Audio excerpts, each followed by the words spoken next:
Welcome to another episode of The Brand Called You, a podcast and podcast show that brings you leadership lessons, knowledge, experience, and wisdom from hundreds of successful individuals from around the world. I am your host, Ashutosh Garg, and today I'm delighted to welcome a friend and someone who's very, very accomplished in business from Canada, Leanne Bucaro. Leanne, welcome to the show. Thank you, Ash. It's great to be here. Thank you. Leanne is the CEO and founder of InfinityComm. She's also the CEO of Bad Kitty Productions. She specializes in thought leadership, multimedia campaigns, corporate storytelling, and creative content. And today we'll talk to her about thought leadership. So, Leanne, before we start talking about thought leadership, when I was looking at your LinkedIn profile, you say that you are a creative CEO embracing her ADHD as a superpower. Help me understand this, and what are your learnings and challenges? Well, so I was diagnosed in 2004 with ADHD, which I immediately ignored because I didn't know what it meant. I knew that when Alan and I have, so Alan is my business partner, and I knew I had to get a business partner because there were just certain things that my brain didn't go there. Important things like invoicing and getting money. So my brain, so I started to, especially during the pandemic, I started to really understand my brain. I'm also really good at recognizing other people who have ADHD, and in dealing with a lot of CEOs, which we do in thought leadership, it's important to identify any special powers, I'll call it. Many CEOs have ADHD, some undiagnosed, because it helps in the way we work with them. Sure. It was important for me to understand my brain because I think, and I call it a superpower because I look at everything different than everyone else. Sure. When it comes to creative, when it comes to problem solving, my brain works really fast, but it only works on the things it wants to work on. So it's building the skill to try to get it disciplined to focus on something that might not be something it wants to focus on. Wonderful. It's also important, and I just want to say this because we hear from a lot of employees or past employees of other companies, oh, that CEO was crazy, or that leader, that manager was crazy. And so I think it's important to recognize it and communicate that to staff, so that they know that you're not ignoring them. It's just how your brain works. And every person with ADHD is different. But it's important so that they understand they don't take it personally. Wonderful. If that makes sense. No, that makes absolute sense. And that's a great explanation of ADHD for me as well. So let's now move to our next conversation, which is on thought leadership. Let me start by asking you, for my very young audience, what is thought leadership and why is it important for us to become a thought leader? So what is thought leadership is always the question, because I am not a fan of the word thought leadership for the simple reason that most people define it as the big, I'll call them the big people. So Simon Sinek and Gary Vee and the people with millions and millions of followers and audience. And it's really not true. So a thought leader is someone who has a platform, is an expert in something, and is sharing that knowledge with their audience, whoever that audience might be, and through engaging content. So we call it defining your narrative or uncovering your narrative. So every CEO for sure has a story. The question is, do they want to share it? Some people are very private and maybe choose at this point not to share it. But I think it's important to share it because it's about what we're leaving behind. I mean, what we're giving back. I mean, our journey, for me, so this is personal opinion, but for me, there's no greater feeling than knowing you've impacted someone else's journey or taught them something that will help them in their journey.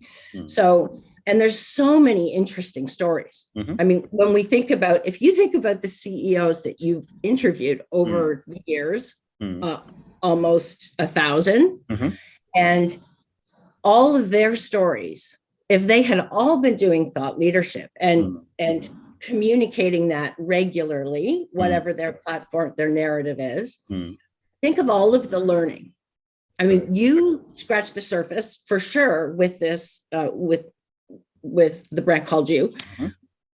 And if that went more in depth with each person you interviewed, it would really change social for good. Correct. Like social media needs to be more of a positive force than some of the negative that's happening now. So yeah, I feel like there's no shortage of business, and it's a lot of fun to work with CEOs. I understand. But tell me, Leanne, you're an expert in thought leadership. What should one be doing to be seen as a thought leader? Public speaking, writing, social media, or what else? All of the above. So we start with them, first of all. A lot of CEOs, part of the challenge is, I think, Ash, is, well, in the two kinds of thought leadership. One kind is more of a marketing based, and that would generate leads. And it's kind of the organization that does that. The other kind, which is sort of editorial based, which is what you do, is about, really defining the CEO's passion and expertise and who they want their audience to be.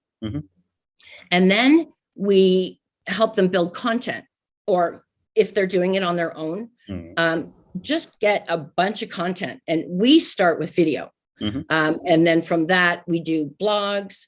They can turn that into, so blogs, video, they can do audio clips, quotes, that kind of thing. And then once they start to get really comfortable with their platform, because you kind of have to test it along the way, see what people are reacting to. And absolutely posting on social, because that's where all the videos will go, and engaging with your audience. And then, you can either make the effort to reach out to media, or a lot of times if you're on Twitter and LinkedIn and, people start to see your content, the media will come.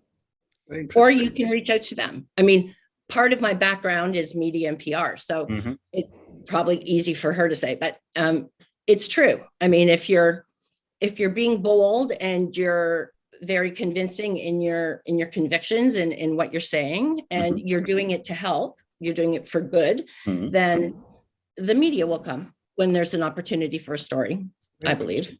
So, whenever I speak to someone who would like to be seen as a thought leader and therefore needs to raise their profile through all the various things that you've just spoken about, one of the big fears they have is criticism and trolling. How does one tackle this whole aspect of putting my thoughts out in the open and getting criticized for it? Yeah, that is the challenge, because there are trolls and there are keyboard warriors. So there's two ways to deal with them. There are some that just pop into different content creators and say ridiculous, angry, mean things. Those I would recommend not engaging with them, deleting them, blocking them. Because you're always going to have those. Correct. Same as if you were speaking somewhere, you could have somebody heckle you. Correct. So if it's someone, so what we have to be careful of is if someone has a difference of opinion, I think that's fair. As a thought leader, I would encourage that. I would encourage people to debate or discuss, or because presumably I have my opinion, which is what I'm, is about my platform. And I'm sure there's people that disagree with me, that every CEO has a narrative. Actually, to be honest, Alan disagreed with me at first, and we're all entitled to our opinion. And I'm happy for people to debate, because that's engaging and that's how people learn. But if people are just making comments about something related. There was a CEO that built his company from the ground up and then sold it for quite a lot of money. And he was talking about his journey because he was teaching entrepreneurs sort of a process. Right. And someone said, well, that's easy for you to say. You were born with money. But he wasn't. He came from nothing. Correct. So he just totally shut that person down and said, no, not true. Like, go here and you can hear the beginning of my story. And so I think there's three things. You can block, you can delete and block. You can, if it's debate, then I think it's amazing to engage. And if it's someone who is making judgments on you, then you can shut them down or just choose to ignore them. Okay. But if it's negative and not related to what you're talking about, I would strongly urge people to not engage. A lot of times, if you have a dedicated audience, they will shut the person down. Well said. And that's a great response. So one more question on thought leadership before I move to the next segment of our conversation. Can everyone become a thought leader? I think they can. I really do. So if we think about, are we talking about just leaders or community leaders? I would say even social media influencers are sort of the today's thought leaders. The difference being leaders as thought leaders have a company to run, and influencers, their whole job is creating content, but they are thought leaders because they're living in their expertise and passion. If there is someone that has their own, wants their own social profile, I think absolutely everybody has. If you have an expertise and a passion for something, you can become a thought leader. Which means what you're really saying is that everyone has a story to tell. They absolutely do. Okay. So then that's an interesting segue to the next segment of our conversation, which is to talk about your expertise in corporate storytelling. That's right. So tell me about the work you do helping corporates to tell their stories. So that all ties into thought leadership. So it all ties together with a nice little bow. So when we work with CEOs as thought leaders, when we're helping them build out their platforms, we're telling their story. So we help them record it in such a way that it's storytelling. It's not, they're just not throwing facts out at people. But when we're not talking thought leadership, any company, whether it's entrepreneurial, I really love working with nonprofits, cause related, all have a story to tell. And so when we think about campaign based, so whether it's a big brand, it's a Coca-Cola, or it's, whatever it is, we would serve the public better if we communicated through storytelling. And correct. By storytelling, I mean, you're getting your message across, but in that message, you're relating to your audience by making them feel something. Correct. Because we get thousands of messages a minute, apparently now, which is so hard to believe. Correct. We get, and so to differentiate, not only differentiate yourself, but help people to remember, just, it gives them a moment to pause. If we're telling them a story, those that are interested, that it resonates with, will stop and just breathe for a minute. And those that aren't will continue on scrolling or on TV. But so much of what's on TV or radio is digitally based now that, they can easily, unless it's a forced view, which I kind of like, they can scroll on. Okay. But the most success we've had in any campaign that we've done is story-based. Amazing. And stories are always the quickest way to communicate and for the audience to remember. That I completely agree with what you're saying. But tell me, why, in your opinion, is it important for corporates to tell their stories? Because people trust people and not brands. So it's the people in the brands. So if I can't relate to you as a person in that brand, so I'll just use Coca-Cola again, just because everybody knows them. Yeah. If I just come out as, if it was new, if I just come out as Coca-Cola and I'm saying this is a great drink and, you know, this is why you should drink it, what do I care, really? But if I come out and, you know, I'm being told a story about even the history of it, and it's emotional. Now, what? Okay, so you might say, why doesn't everybody do this? Because it's not the easy route. It's more difficult to do storytelling that bring out your brand attributes and really connect with people to get their trust than it is to just come up with a quick funny. Now, funny is an emotion too, but you have to be careful that it's not just, you know, quick and funny and then doesn't really connect. But so people would connect with that, and then it makes them feel good about the brand. So that's why, you know, when we talk to CEOs, we say, you know, people, you're out connecting with thought leadership, or your brand has to be seen as a brand that has people that people can trust. Because, you know, you don't just automatically trust a name, right? Sure. Yeah. Very interesting. So, you know, Leanne, you're also a campaign builder. I think I'm reading about you. So my question to you is, what steps do you take to build a campaign for companies? And if you can illustrate this with an example without taking any names, that would help. Sure. And names don't matter for this particular example, but it probably because it's the best example. So for a cause-related campaign that we did. So when we build campaigns, we first start with, usually they have research and a problem that they're trying to solve. In this particular case, they had never done a campaign before, and they wanted to teach people how to react to survivors of sexual violence. And in the past, anything that they'd done across Canada had been met with a lot of resistance, because, you know, men were saying it was a male men were saying, you know, you're bashing us. And it's so important to not bash anybody.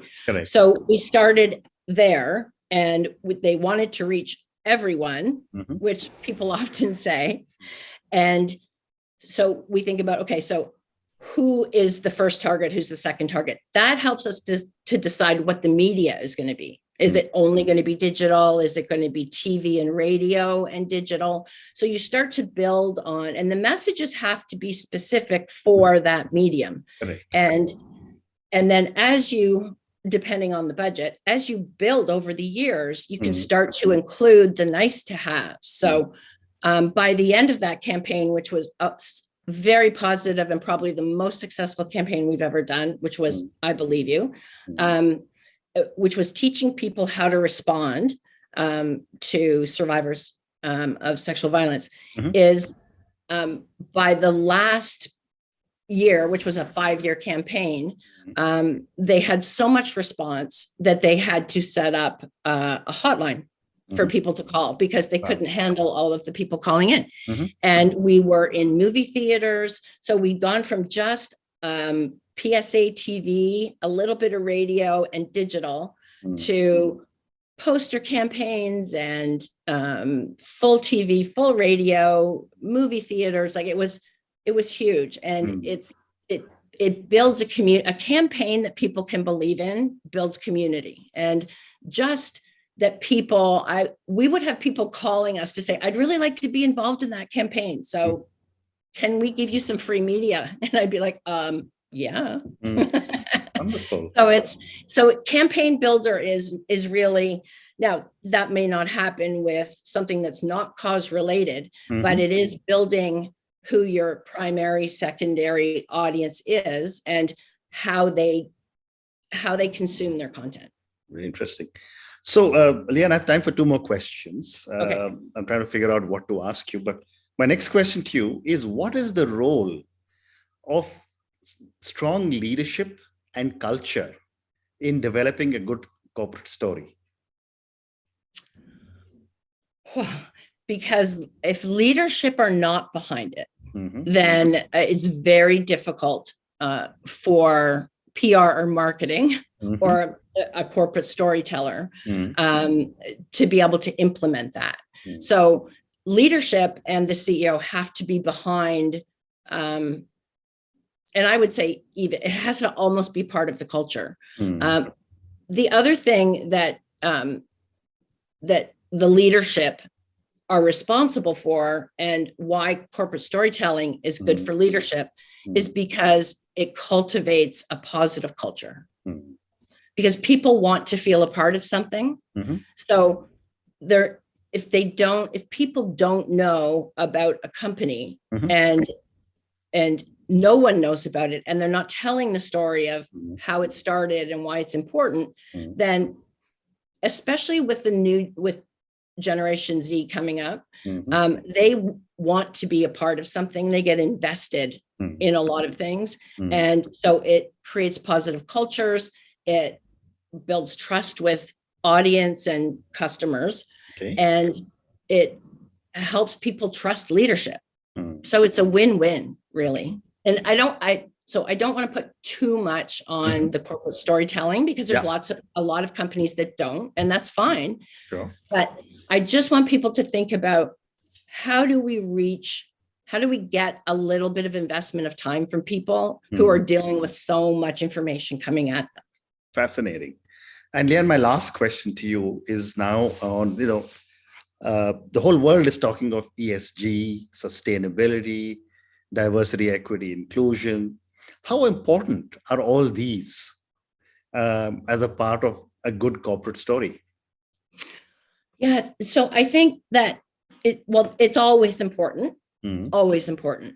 Now it depends on what they're talking about and who they're talking to.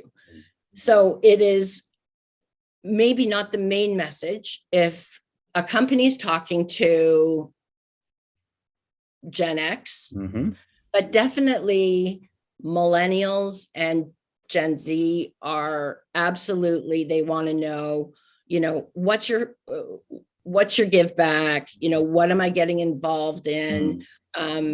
How do I fit into this? Do I believe? Because they need something to believe in and get invested in. And they want to know, I think like reducing your footprint and things like that. I think in a lot of ways that's automatically assumed now, because if a company is not doing that, then I would be surprised, but maybe there are. So that's a little bit more sort of a check the box. But in some of the other initiatives, I think, again, like the corporate storytelling, they want to be a part of something, and who they are socially and how they give back as a company is just as important as, in a lot of ways, the salary they're going to get.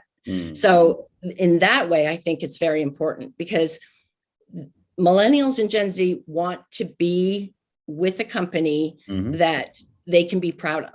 Okay, very interesting. Far more than when you and I were probably coming up and Correct. We had no idea. It was like, Absolutely. yeah, okay, you're giving me enough No, money. I mean, you're so right. I wasn't even aware of a lot of these things when I started 40 years ago. Exactly. But, I think what you're saying today is very, very important. But Leanne, on that note, thank you so much. It's been such a pleasure speaking to you. Thank you for talking to me first about your ADHD, and thank you for sharing so much in detail. Thank you for talking about thought leadership, what goes into thought leadership, and how you are helping people to develop their thought leadership. And finally, thank you for telling me about how important corporate storytelling is. Thank you and good luck. It was a lot of fun. Thanks, Ash. Thank you. Thank you for listening to the Brand Called You videocast and podcast, a platform that brings you knowledge, experience, and wisdom of hundreds of successful individuals from around the world. Do visit our website www.tbcy.in to watch and listen to the stories of many more individuals. You can also follow us on YouTube, Facebook, Instagram, and Twitter. Just search for the Brand Called You.